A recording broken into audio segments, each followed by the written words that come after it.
Tracy Duggan, Flourish coach, mentor and mediator, and this is Step Up and Stand Out, your monthly moment to pause, reflect and build the confidence to lead with authenticity and with impact.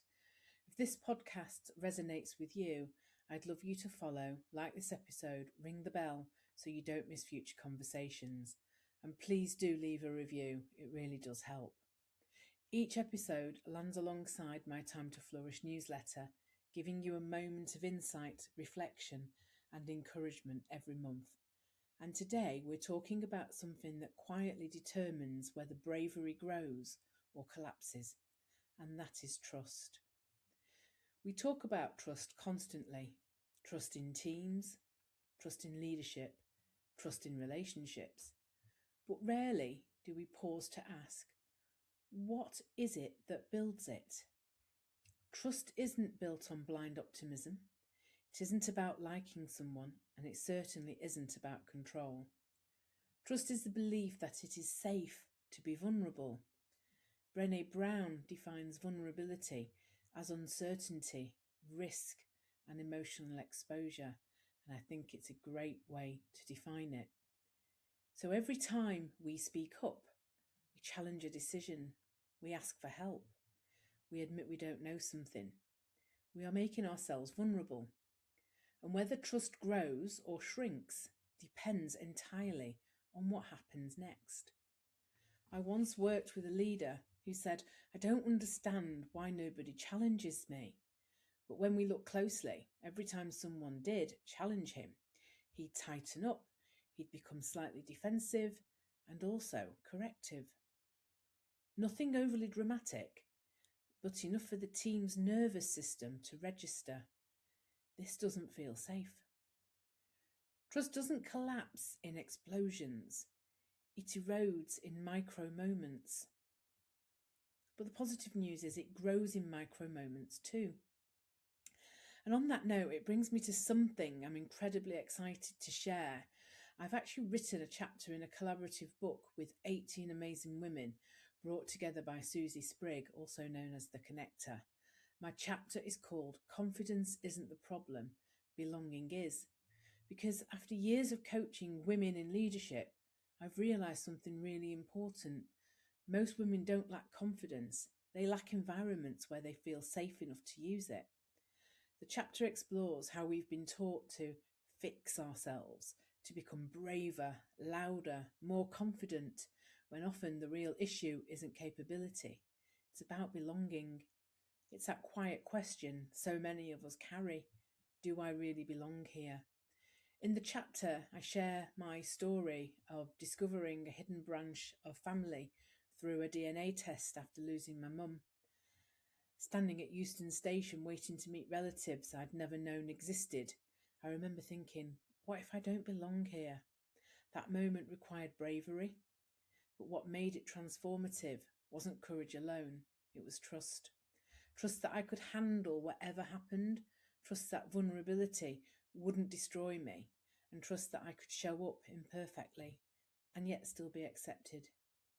In episode 1 of the podcast, we talked about bravery. In episode 2, we talked about belonging.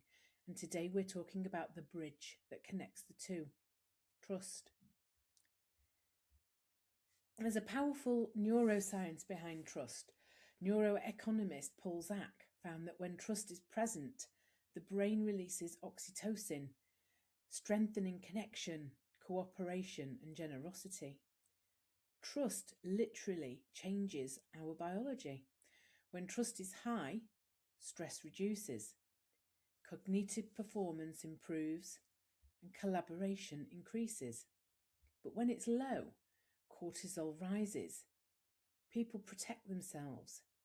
Energy shifts from creativity to self-preservation. Daniel Coyle in the Culture Code studied some of the highest performing teams in the world, from Pixar to the Navy SEALs. And what he discovered wasn't flashy leadership. It was belonging cues, small signals that say, you are safe here, you matter, we're in this together. He writes, trust is built in very small moments, not grand gestures, not mission statements, and certainly not strategy documents. Small, micro behaviours.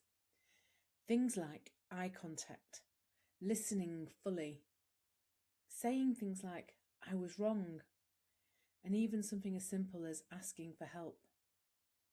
And I've seen the opposite too. I worked with an organisation during some financial challenges, and I knew they were putting a pay freeze out. And at the same time, the directors upgraded their company cars.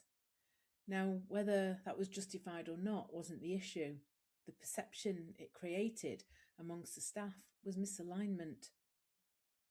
And misalignment breaks trust. People didn't say, I'm angry about the car. They said it doesn't feel fair. What they meant was, it doesn't feel congruent. Stephen Covey calls trust a multiplier. When trust is high, everything moves faster. But when it's low, everything costs more. More meetings, more checking, more defensiveness, more politics with a small p. Trust isn't soft, it's structural. But before trust exists in teams, it must first exist within ourselves. We talk about self-trust, and this is where so much leadership quietly unravels. So many capable women I work with rewrite emails repeatedly, double-check decisions, soften their opinions, and wait for reassurance. When I ask, what did your instincts say? They almost always know. They just didn't back it. Daniel Kahneman talks about our brains, how our brains are wired to avoid loss more strongly than pursue gain. So hesitation is protective. It's your brain looking after you. But leadership requires something deeper than confidence. It requires the belief that I can handle the consequences of my decision. I coached a woman recently who'd been offered a promotion. Her first instinct was, yes, I got the job. Her second was, my God, what if I fail? We didn't have to boost her confidence. What we did was reviewed the evidence as to why she got the job in the first place. Time she'd handled conflict, time she'd navigated pressure, time she'd delivered under scrutiny. Self-trust is built through remembering. Without self-trust, bravery feels reckless. But with self-trust, bravery feels grounded, and belonging becomes sustainable. And that is why trust sits at the heart of my Flourish framework, because you can't flourish where trust is absent. At an organisational level, without trust, people mask. Without trust, innovation shrinks. Without trust, performance becomes compliance. But at an individual level, without self-trust, visibility feels exposing. Without self-trust, boundaries feel selfish. And without self-trust, stepping up feels fraudulent. Trust is the bridge between bravery and belonging. Bravery gets you moving. Trust keeps you steady. Belonging then becomes possible. And that's why Step Up and Stand Out exists, not to make women louder, but to help them rebuild trust in themselves so they can lead without the armour. So here are your questions for this month. I want you to think about, number one, where do I override my instincts? Number two, where might trust need repairing? And number three, what small signal of safety could I offer someone this week?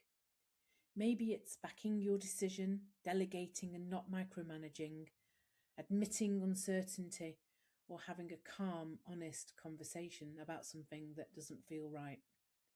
Trust grows in small moments, and so does leadership. So I want to thank you for spending this time with me today. If this episode resonated, please like it, follow the podcast to make sure you don't miss future episodes. Each month we explore confidence, leadership, and flourishing in a way that's practical, human, and real. I'd love for you to leave a review if it resonated. And if you'd like to go deeper, I invite you to explore my Wheel of Self-Belief, a simple way to understand where your confidence is strong and where it might need some nurturing. And if you're ready to grow alongside other women, you can explore my Step Up and Stand Out group coaching program. And as we move through this journey together, remember this: bravery is the action, vulnerability is the openness, trust is the bridge, belonging is the outcome. Until next month, keep stepping up, keep standing out, and most importantly, keep flourishing. This is your call.